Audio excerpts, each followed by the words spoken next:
Let me. No, that's not what I want to do.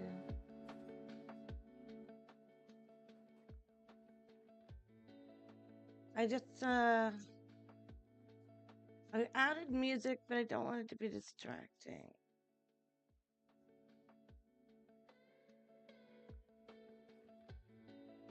So I don't know what you're hearing, but it looks like my voice should be barely over it. All right.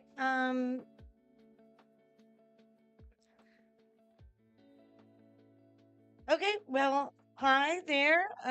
This is the WikiWanderer, or Tez Girl, or you can call me Aaron. And if you're new to this, considering it's my second episode, that it's probably true. Um, what I do is I go and I just look up random Wikipedia articles, and I, see what's up. I scan them. It comes from me and my husband, finding out what happened, what was the character arc of the Crocodile Dundee films. Like, why was he in New York? Or what? You know, the great questions of our time. But we learn about battleships and history, and um, we find people that we like and other things, and um, we are people who are just really fond of like learning and watching videos about whatever space, or I like ancient Egypt, and my husband likes a lot of hypothetical, uh, physicist stuff, Neil deGrasse Tyson stuff.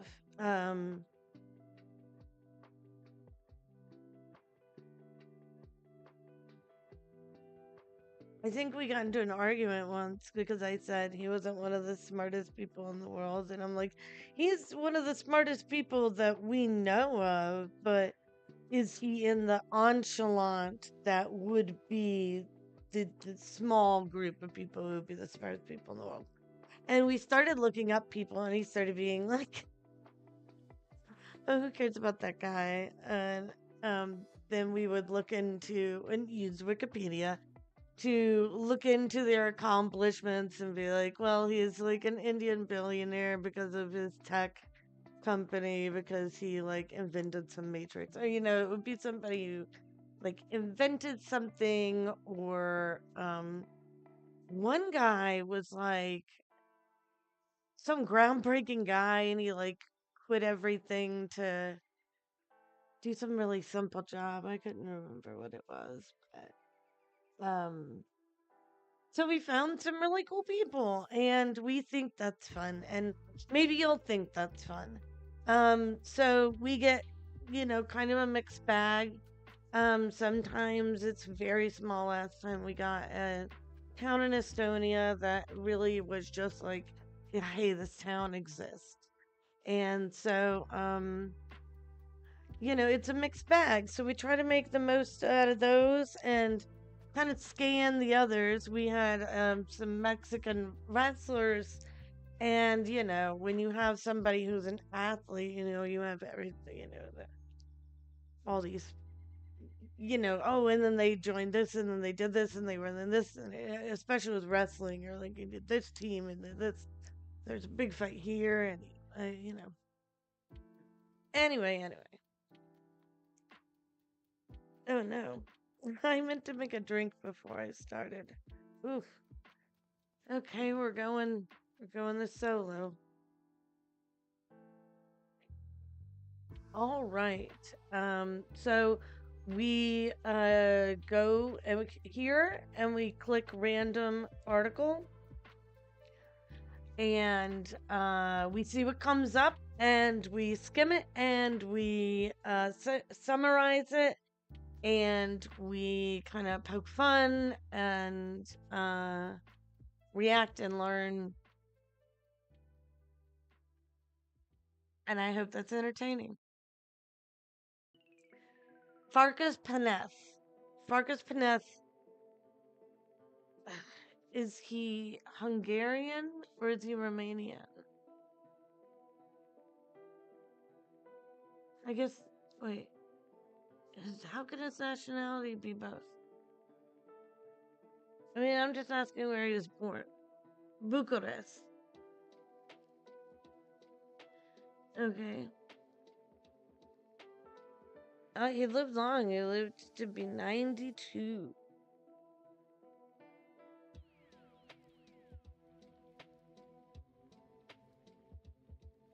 Oh, I thought they meant Bucharest. Sorry, I didn't mean to have dead hair. Anyway, he is a Jewish Romanian table tennis player and coach for Romania.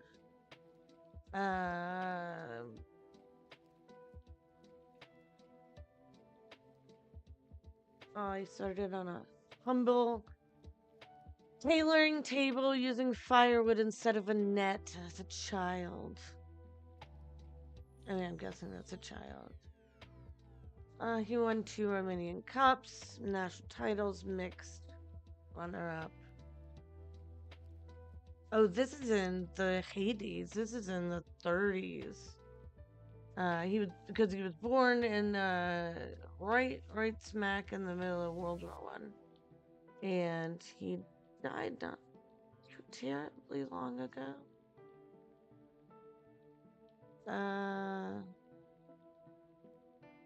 He played a game that lasted 2 hours. And they got the silver medal. He coached a bunch of people who won a bunch of medals.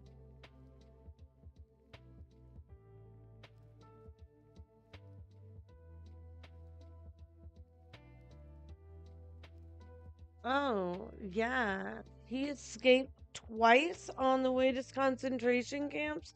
How that needs to be at the top. That's not the way this goes. This was all after that. Why would you not say this out there? What? What? Okay. This guy managed to, and we're just taking a. Oh shit.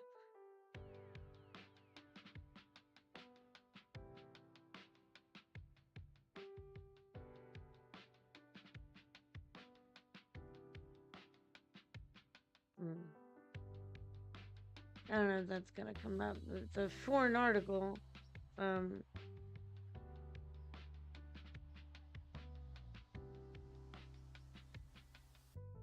Oh. What do you mean? He was the subject of a documentary by Steven Spielberg about the life of the Jews during World War II. Name drop. I could have looked that up.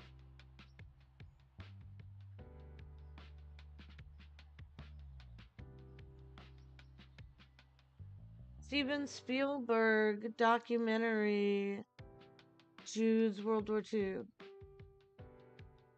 I mean that. Empire in the Sun.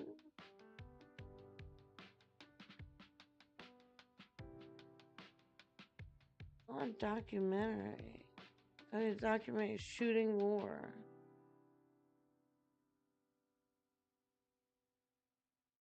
Oh, war photographers. That's not really him. Damn, that needed to be way higher. He's a survivor, even if you didn't go to the concentration camps. Escaping is still part of the deal, you know. And he was also stamp collector.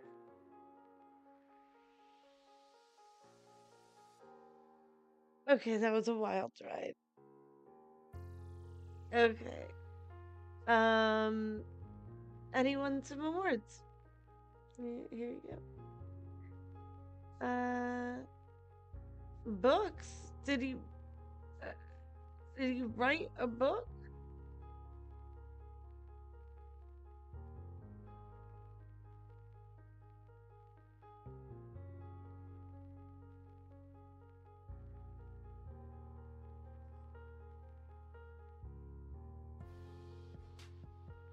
Look, that looks like them.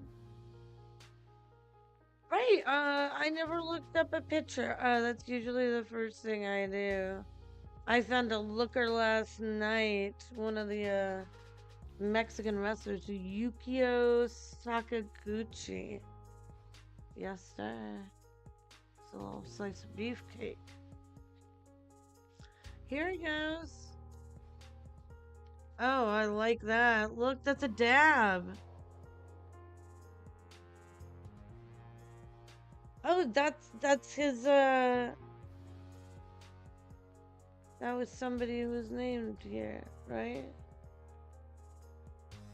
No, I must be making that up.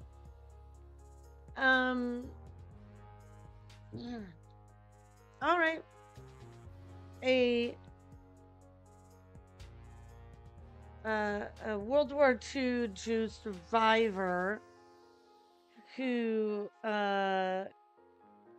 had humble beginnings, who won a bunch of titles, coached a bunch of people, who won a bunch of titles, and collects stamps. Okay, random article. The 2019 Origin Award winners.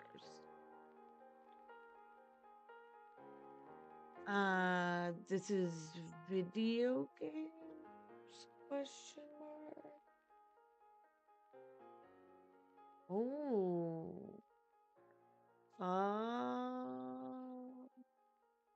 The Origin Awards are for outstanding work in the gaming industry.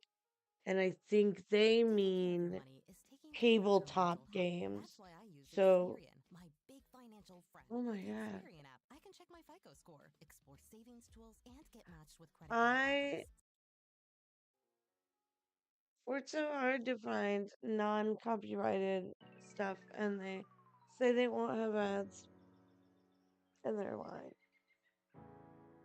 So I don't know what to do. I need to go somewhere else, I guess.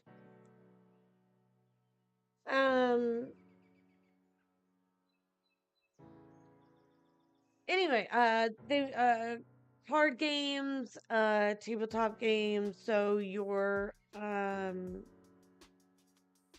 see, I think that's it's distracting me, I guess. And that's the vibe I'm going for, but I don't want the dead air to be super dead. So you guys tell me if maybe I'm just using the wrong music or if it helps or hurts.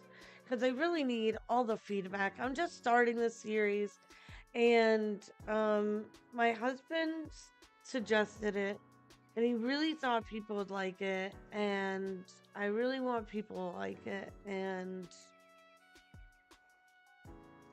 that's just the deal. Anyway, he likes some of these games, Pokemon, Magic the Gathering. We've tried some other ones that are, super complicated. I played some with him. I've won some games with him, and he's like an avid player who's like won tournaments, and I'm a learner.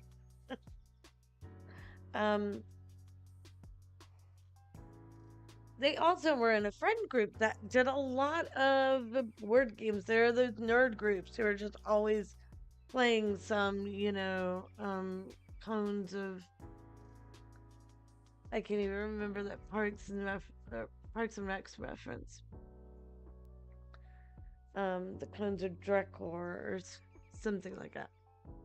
So, Anyway, this is your Yu-Gi-Ohs, your, you know, probably your Exploding Kittens, or, you know, whatever the cool new card tabletop game is. So let's go back and see what the winners were for 2019 and see if we have anything interesting in here. We have fan favorites and we have Academy favorites. Root is an asymmetric strategy war game. I guess we're gonna look at everybody real quick. Players compete for the most victorious through moving and battling using various factions with unique abilities. It received positive reviews and was followed by 4 expansions. And then they made a digital version a couple of years later, so it's probably pretty successful. Wow, it's got a lot going on. So people liked that, so it got best board game and game of the year. So they were not playing around. The best card game was The Mind. Can't look at that. The best family game. That looks really cute. Oh my god, that looks so cute. I want to see it more. No, more. No, more. That's not fair. Is that a puppy? Yeah, I see it now. What is it? I can't see which way it's facing. What are those 2 cuties? Cute.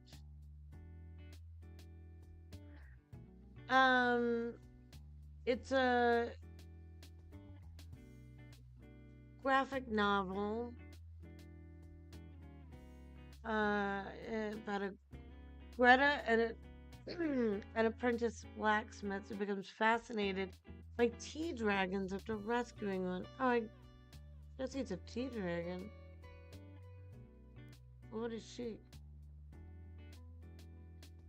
Just blacksmith.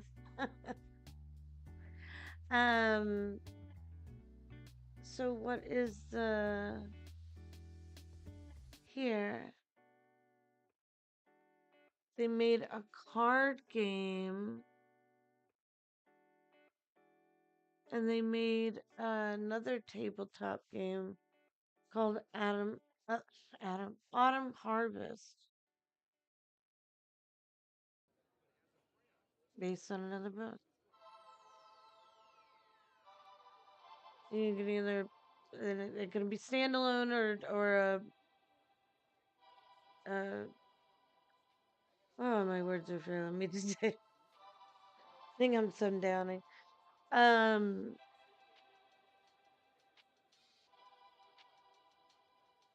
When you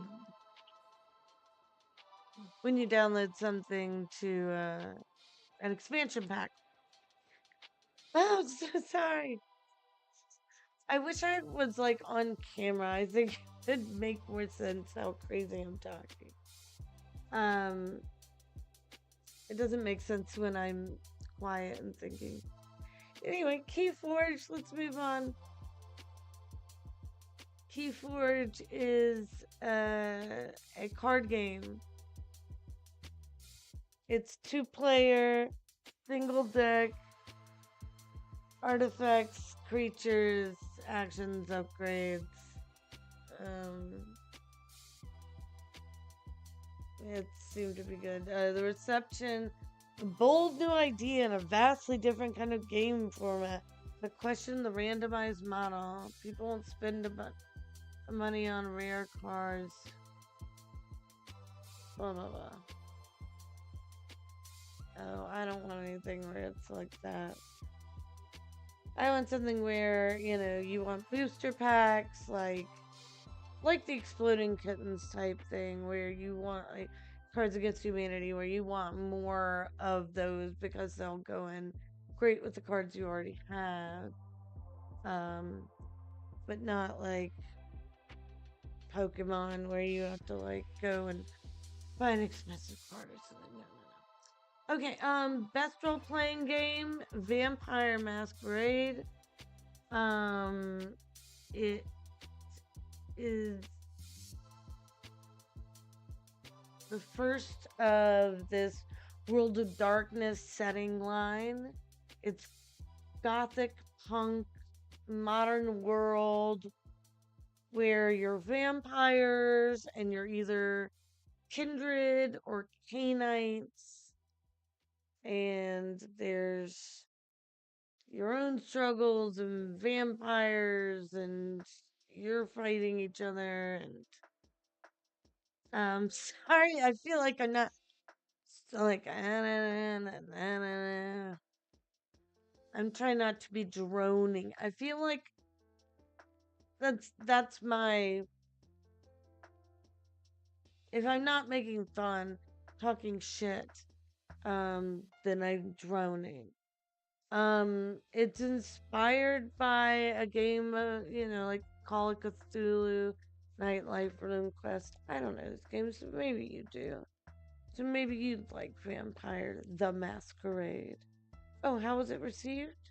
Question mark? Okay. It's got a lot. Somebody liked it a lot to put everything out here. Oh, look. Oh my goodness. 1991. Oh, we need the, okay. This is the 5th edition. And it was second RPG to win best role-playing game twice.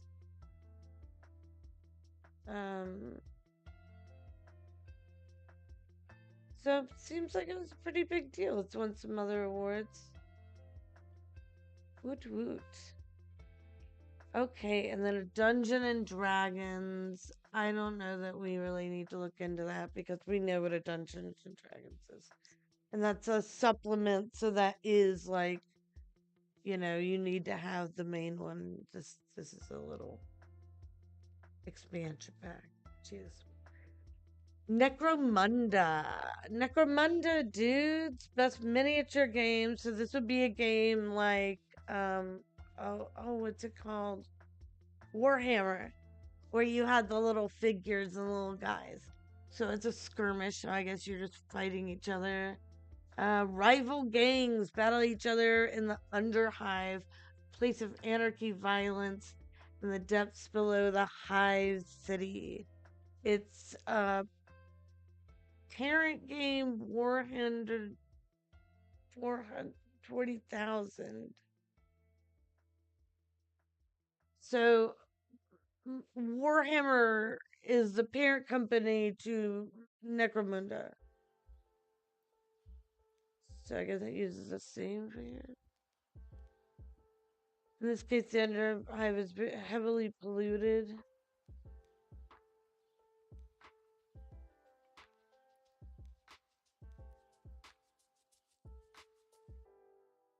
Apparently, it stands out because it has more buildings and, more of a set going on.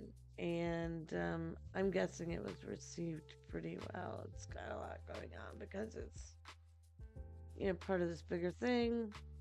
8 out of 10. And it's a spawn of Warhammer, so it's a Warhammer clone, so it, it's not knocking your socks off. But of course, it's good. Star Wars Legion, and also, I don't know what that means. And then Best Game Accessory is another D&D add-on. The fan favorite was The Root, and that was the same, right? And the best card game was The Mind, and that was the same. The family favorite card game, I think, of course, like the Tea Dragon Society is something that a certain sect of people would know about because it is such a darling little game. But would the fans of this receive that? Or would the people who get to sample that You know, the people who are reached out to like review this kind of stuff. They would be the people who say, "Oh, well, this is the best game," but the people don't see that in the store or buy it in the store. So what did they say? Echidna Shuffle. Now, I would normally look up something without a link unless it's really important, but oh, I see. It's like something where you have they pick up bugs and deliver them to their home stumps. Let's see what the Dragon Society. Well, the Dragon Society was a card game. We're looking for images.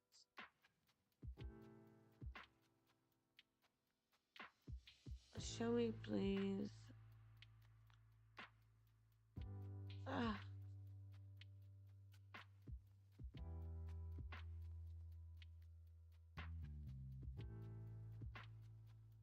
Oh, come on. You can show me better. There we go. That's so cute. See what I mean? It's so darling. No wonder I couldn't tell if it was a dog or not. Why does it not look right? Chamomile, jasmine, ginseng. I can't see her name. It's some kind of tea, and I don't know. That's right. She wants to be a blacksmith, and then there's animals, and then there's dragons. That is so cute. I understand why they're like, well, obviously.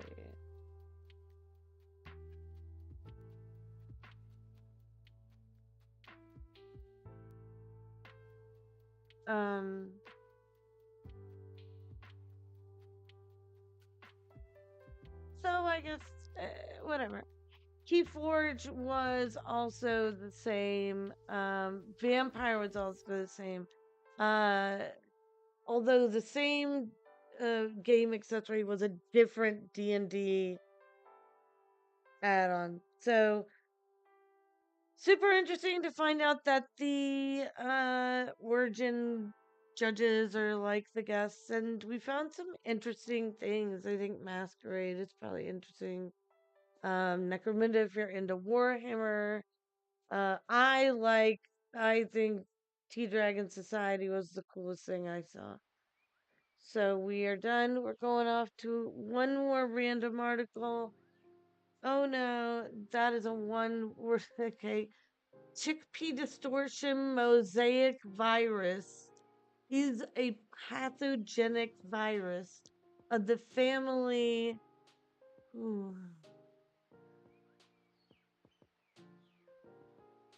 Hotoviridae? Hotoviridae? Okay. Do I have to go somewhere else to learn what chickpea distortion is? I have to go to AI overview?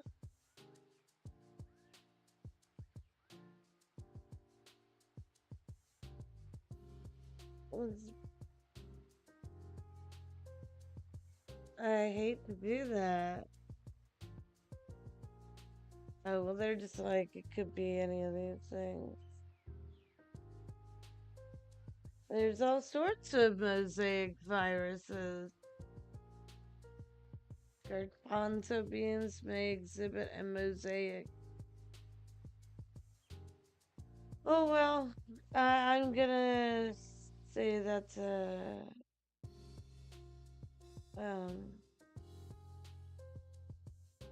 whatever it is when you give somebody a passicle. My words are really failing today. Urfol! Saint Urfol. Known as Saint Urfol. Saint Urfol. Saint...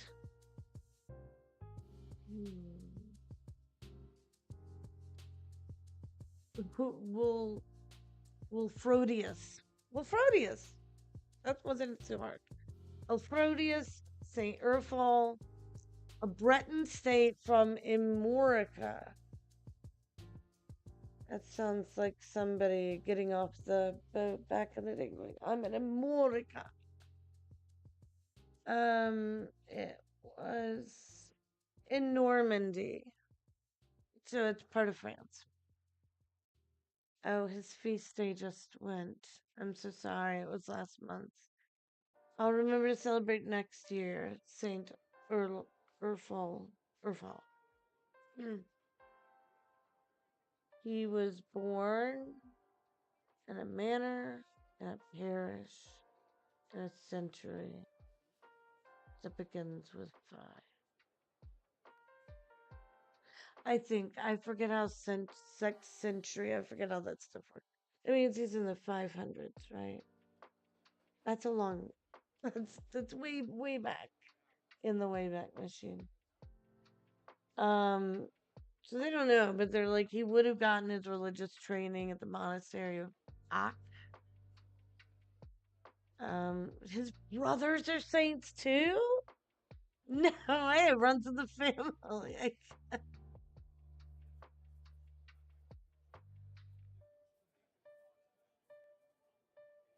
um, via his relationship to him, Urfol was also the uncle of another saint. It really does work in the family. And he lived as a hermit in the forest. In a forest that is known as a deep, they're like, that's the deepy forest. He went deep in there. Lived as a hermit. Wow. And that's why he's a saint. There was something in, um, I'll probably talk about Carl Pilkington a lot. He was somebody, Ricky Gervais, he was the radio producer on Ricky Gervais' show, and he's kind of an idiot, but he kind of says stuff. You know, when somebody's like, you don't know if they're an idiot or a genius, and you're just like, I don't know, I just don't know what to do with you. And that's what he was. And so they would kind of test him, and first as like a producer, you know, they were like, he's worried about what we're saying or doing. Ha ha ha. But then they started testing his like knowledge, and then they really started posing these kind of philosophical questions, and then it became a whole show. And one thing that Ricky Gervais loves is this, you know, art. And so he goes into the shop one day, and it's beautiful wooden panels with Russian paintings on them from these times. Maybe not these times, but the 1500s. And Carl is just like, oh, it's just a bit of wood. He doesn't get the gravity of it. And you remember them talking about a saint where he was like a hermit, and that's why he was a saint, and he was not impressed. Um, so he just lived places apart from society and his family in a state of penance and contemplation. He was a character of rare holiness and doctrine. His nephew,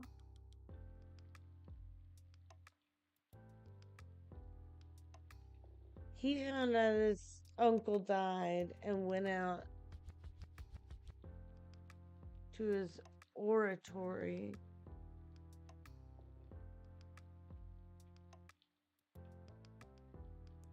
He prostrated himself to pray, and during the prayer, the ground trembled so much that all who were with him were thrown to the ground. The earth opened, and from this opening came a sweet and odoriferous odor.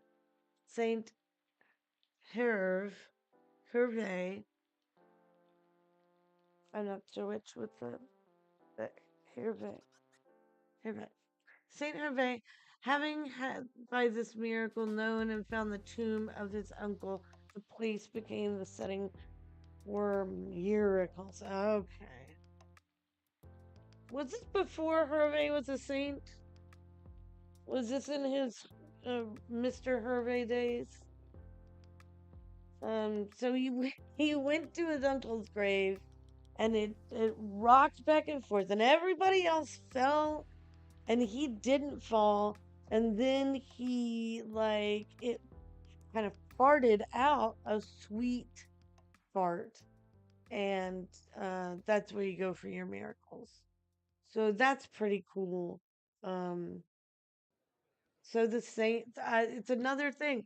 We did a noble family that got into stuff. We got the wrestling family where one was an actor, two were wrestlers, and now we have this family, Saint Urfol. I want to say it right. Saint Urfol, Saint Rian Rian Rianone Rivanone.